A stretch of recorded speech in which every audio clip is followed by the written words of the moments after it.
Hi, I'm Paul Duchesne. Welcome to Mama Paul's video podcast. Today is Thursday, September the 30th, 2021. I'm going to do a little newspaper, New York Times breakdown this morning. I just look at the New York Times from today, briefly run through it. It's not going to be a whole half-hour show. It's going to be a much briefer show. And I'm going to just, the thing about reading the newspaper on a regular basis is, it was a couple years ago, the Nesbitts, who put out a book basically making these predictions of what was going to happen over the next 10-year period. How do they make the predictions? They make the predictions by reading the newspapers and the magazines, cutting out articles and weighing the amount of article that are about various topics. And as you increase the density of the articles about a topic, the topic becomes more and more to the fore, and eventually something gets done. You can literally predict the future by reading the papers today. Because what is the future that's happening in a few minutes? Well, it just happened. It's the result of what happened right now. Okay, so you're in the moment. The future is over there. The past is over here. But the past predicts the future. So based on that, I'm just going to do the newspapers, which I do every day. And let's take a quick look at the front page over here. There it is. Okay, there's the front page of the paper, and on the right, it said the headline right below that picture there, the deserted street. That deserted street is in Ho Chi Minh City in Vietnam. It says lockdowns in Vietnam ripple across the world. Lockdowns in Vietnam ripple across the world. And what it's about is the supply chains in America are being severely disrupted. So this whole story, it's not focusing on the people in Vietnam that are in lockdown right now. It's focusing on the company in America that isn't going to be able to get their shoes and some of their clothing. And it turns out that Vietnam in recent years is the second biggest supplier of apparel and footwear. The second biggest supplier of apparel and footwear. As China's middle class has grown and grown and grown, the wages in China have gone up a little bit. So the international market is always looking for the cheapest source of labor. Right next to that story was a story about the loss of drivers in the United Kingdom because of Brexit. In 2017, there were, anyway, right now they're looking for 100,000 drivers in Britain. They can't deliver oil. They can't deliver a lot of the toxic chemicals that they travel around in. And 5, 6, 7 years ago, it was a good job to be driving a truck. And the rest stops were clean, and the amenities were good, and the benefits were okay. Well, over years, the amenities decreased. And with Brexit, everything just sort of went to hell.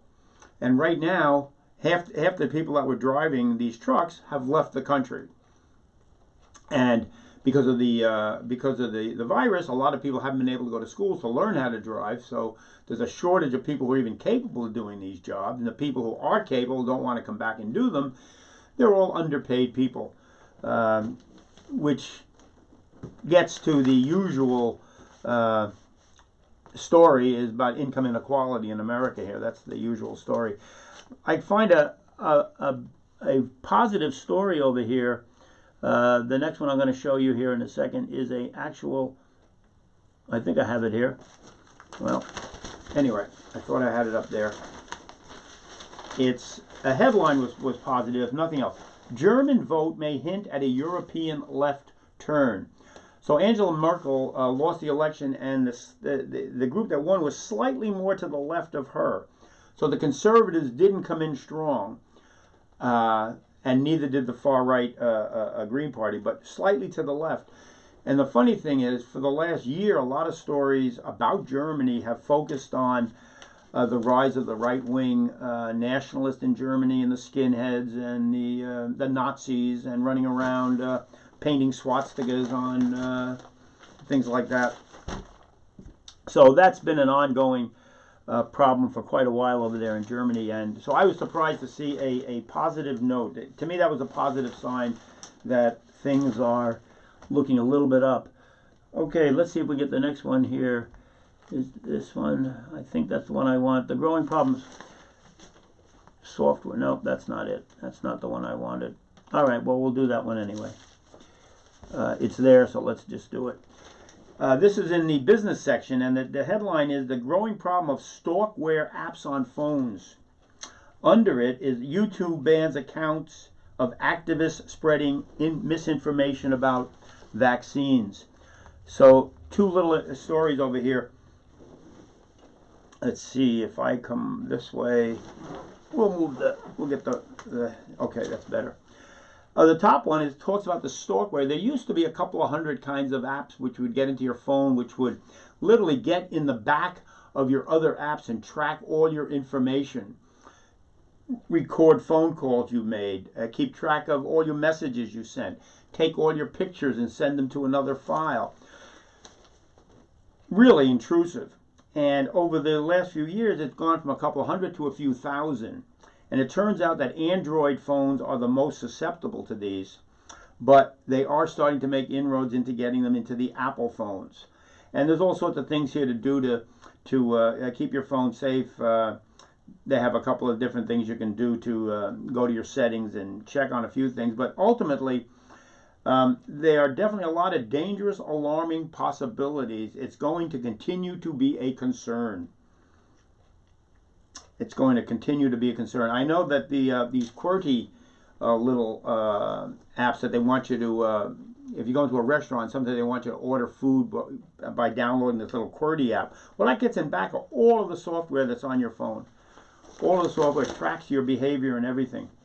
Underneath that, YouTube bans accounts of activists spreading misinformation about vaccines. Well, who are the two most notable people spreading misinformation about vaccines? One, Robert Kennedy Jr., two, the Russians. Robert Kennedy Jr. for years has been an anti-vaxxer, and there's quite a bit of validity to the argument he raised. When you're getting flu shots and they would combine two different flu shots together in the same shot, that's when they would put in a preservative, and that preservative was what was causing the problems. So if you were going to get a shot and you were an older person like me, you would ask for a single dose vaccine. Eliminates the problem. There's no preservative in it. It's by itself, goes in.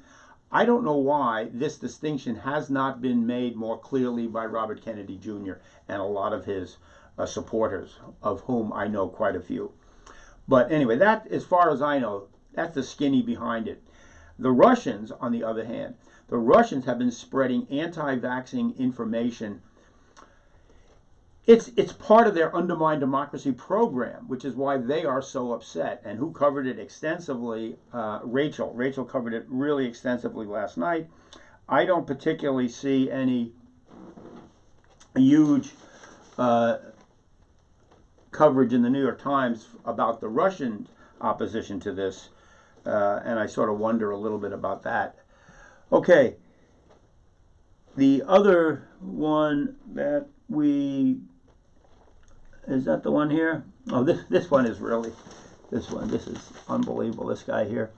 This was in the, if I got it here, where is it? There it is, okay. And yeah, this is Going to Bat. This was in the art section, the Book of the Times in the entertainment section, and the headline is Going to Bat for Reason and Its Image Problem. And the reason this was sort of grabbed me, it jumped out maybe right away because of the introduction. The guy that wrote the book is the guy Steven Pinker. I do not agree with most of what this guy does. He doesn't believe he has much hope of reaching the anti-vaxxers and conspiracy theorists who indulge in the, quote, florid fantasies of QAnon. We may be living through a, quote, pandemic of Poppycock, he says. I couldn't agree more. A pandemic of Poppycock. We have a back east relative who has almost been unfriended by almost everybody other than his right-wing group of anti-vaxxing, pro-Trump, Fox News listening people. This book here is called Rationality, Steven Pinker, and he's basically arguing that human progress is an empirical fact, and human progress is totally explained by the rationality of man. Now, this guy runs into a little idea he did fine with his economic theories and everything, but behavioral economics, people behave differently. They don't always act rationally. And that's where this guy goes off the rails here.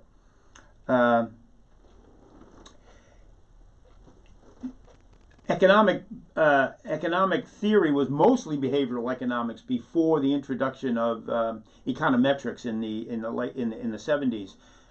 They've been wanting to get that in for quite some time. These whole econometric models. So they turned economics from a theory about humankind with a psychological, sociological side to it, to a totally rational, measurable, with the equation kind of a system. And what you're left with is you took all the behavioral economics out of economics. Well, people don't just follow formulas. People act on impulse. People act for irrational reasons all day long. The funny thing is this guy was involved. There's a couple of pictures of him with Alan Dershowitz, who he's a fellow professor and lawyer with. There's a good one, Alan Dershowitz. And Dershowitz with his one-time client, Jeffrey Epstein. So this guy Pinker is separating himself from Epstein. He's never met him, doesn't have anything to do with him. However, it turns out that he worked with Dershowitz in attempting to come up with a legal defense for this guy back in 2007. Now, I'm going to read this to you. I do not get it. I don't know what he means by this. Rationality has been a benevolent force for progress.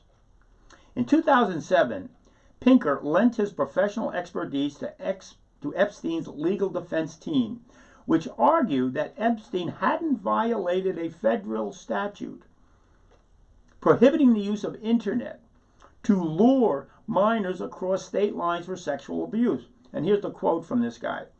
According to Dr. Pinker, that is the sole rational reading in the English language. I have no idea what that means. The sole rational reading in the English language. An affidavit stated, a sterling example of a thinking process so confidently pristine that it can give unthinking cover to the most grotesque of acts. Well, I agree with everything around it. I just didn't understand the sentence here. Sole rational reading in the English language.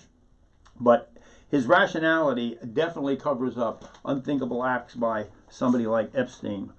Very interesting. Let me see if I got one more here or not. I think I do, but yeah. Right. Oh, no, that was a misinformation about the vaccines. We did that. And maybe I don't have any more. Maybe that's it. Let's get rid of that one. Let's get rid of this. Sometimes these things don't go away like I want them to. Okay. And we'll see if we get one. Whoops. Do I get one more up here? I know I had one more story I wanted to cover.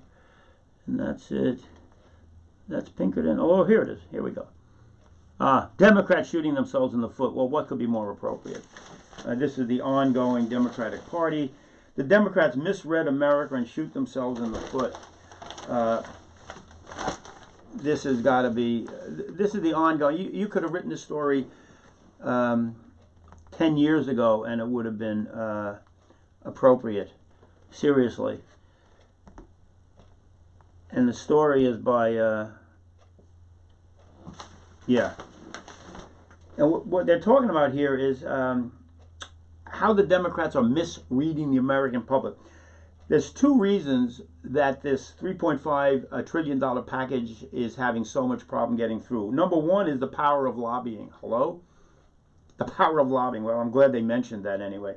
And that's the biggest thing really stopping this whole thing. If you get to Simmons and you get to a Manchin, these guys are lobbied to death by their corporate overlords, and I don't think they're going to give an inch. In which case, the whole Democratic agenda is going to go down the tubes. They're not going to get anything done, and guess who's going to win big time next year? The second part of the story of how they're misreading the Americans is they're saying that they imagine that the median voter resembles a political moderate, which is quite common in elite circles. A social liberal and a fiscal conservative, a social liberal and a fiscal conservative.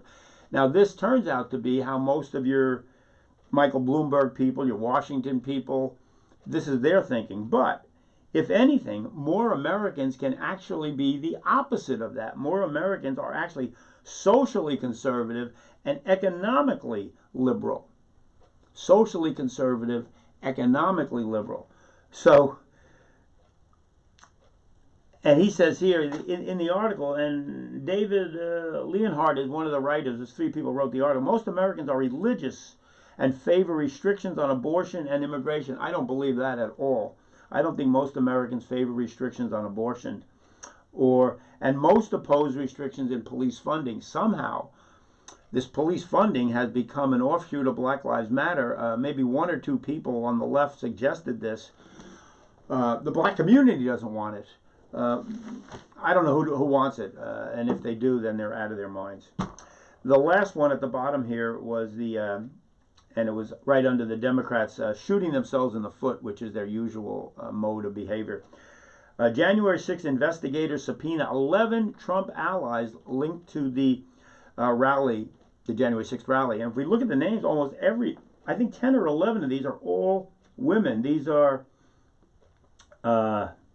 women for Trump and daughters for Trump and a march for Trump and a former niece of this one and that one. This whole group of VIP advisors, almost the majority of them are women that were involved with setting up the January 6th riot that happened. Okay, 16 minutes, wasn't exactly 5. My first attempt at doing